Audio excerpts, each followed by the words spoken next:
This is a video about a car I haven't talked much about, my 2006 Lotus Elise.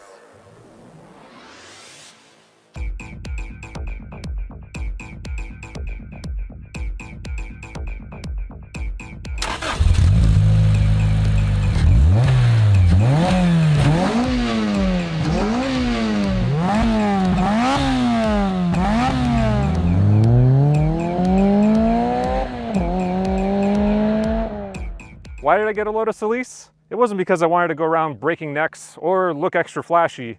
It was purely for the driving experience. Growing up, I played a lot of racing games, and I'd always pick the Lotus Elise, and I wanted to see if it was just as good in real life as it was in the games. My only requirements were that it be a 2006 model and be in British racing green. I ended up finding this Elise all the way in Tennessee, 2,000 miles away from where I lived. It was the right year, the right color, and it came with a wing from the Lotus Exige. I sent over the money and had the car transported in a covered car trailer. It was the first car I'd ever bought without ever seeing it or driving it in person. But luckily, the car came just as described. This Elise came with the touring package. Let me show you some of the luxuries that the touring package provides. Leather seats for the driver and passenger with extra padding, leather door panels, added sound insulation, fully carpeted interior, and the ultimate luxury, a cup holder. The Elise is 15 years old, but the interior still feels really modern thanks to its simplicity. The reason why I wanted a 2006 Lotus Elise and not a 2005 is because I have big feet.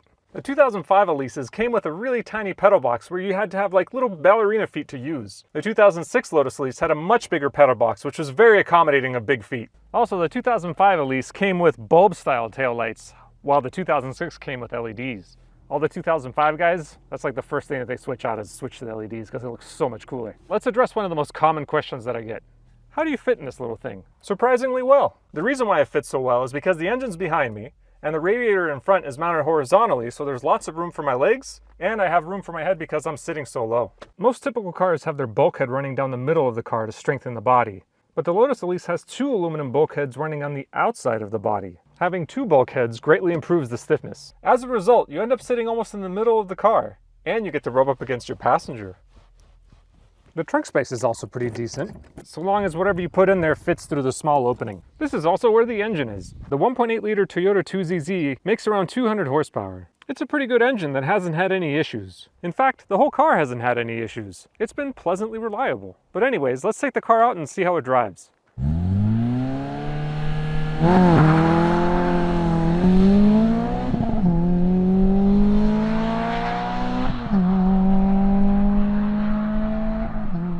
How was the driving experience? In one word, intense. Everything is so immediate and exciting, and the manual steering rack lets you feel everything the front tires are doing. You can really change direction as fast as you can turn the wheel. Whoa, careful.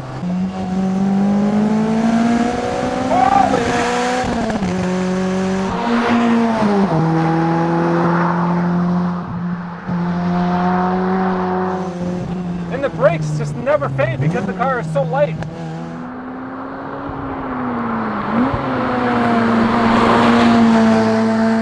The 1.8-liter feels a lot torquier than you would think. The Toyota 2ZZ has variable valve timing and lift, which is similar to Honda's VTEC, so which means if you rev the pants off the engine, it switches to a more aggressive cam, so you get more power. It's a change that you can not only hear, but you can also feel.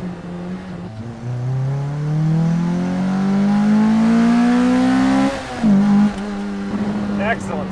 They tuned the shocks to be fairly absorbent so that way you're not just being beat up at every single bump, but the body is just in perfect control.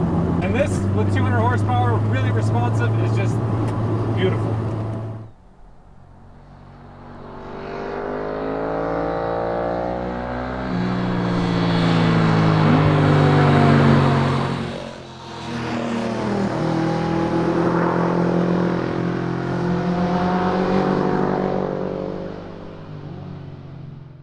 Well, the Lotus really lives up to the hype. It's such a unique driving experience. It feels just so special when you're behind the wheel. The suspension, the brakes, the engine, so well balanced. How does it compare to my Corolla FX16? Well, it's hard to compare against the Corolla because the Corolla has kind of turned more into a race car, and this is still very much a street car. It's very livable. One tiny complaint that I would have against it is that I feel like the gearing is a little bit too long. If the gearing was just a little bit shorter, I think the car would be just bang on perfect. One last interesting thing I wanted to show you about the Lotus Elise is the sticker in the door jamb.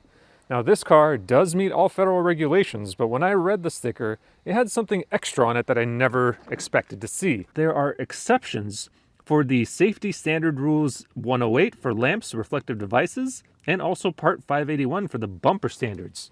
Now the reason why they needed to have these exceptions is because the lights and the bumper were too low to meet federal requirements. But Lotus had been working on trying to federalize the Lotus Elise for a while now, and they'd spent a ton of money putting in a new engine that will meet the emissions requirements, and doing a bunch of other stuff that they didn't get to the lights and the bumpers. They made the argument to the federal government saying that it would just cost them too much and they didn't have the money to do it. And so they asked for an exception so that way they could sell the car for a few years and then they'd work out the kinks later. Lotus also made the argument that retrofitting the headlights to a different design and changing the bumpers would end up adding weight to the car and hurt the fuel efficiency, on top of the fact that they didn't have the money to actually do it. So the federal government agreed to give them the exception, and they gave them 3 years to fix the issues. The positives to the federal government granting this exception is the fact that we have the Lotus Elise in the United States.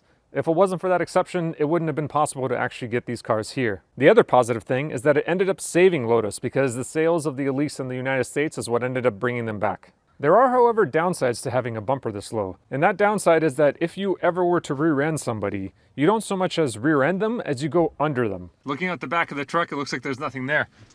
But then look, there's a whole car there. God, the Lotus is so tiny. This is the last Lotus that will ever have a bumper and lights this low. And it's also part of the reason why it looks so crazy when it's driving down the road, is because it doesn't look like any other car out there. Well, hey, thanks for watching, and until next time.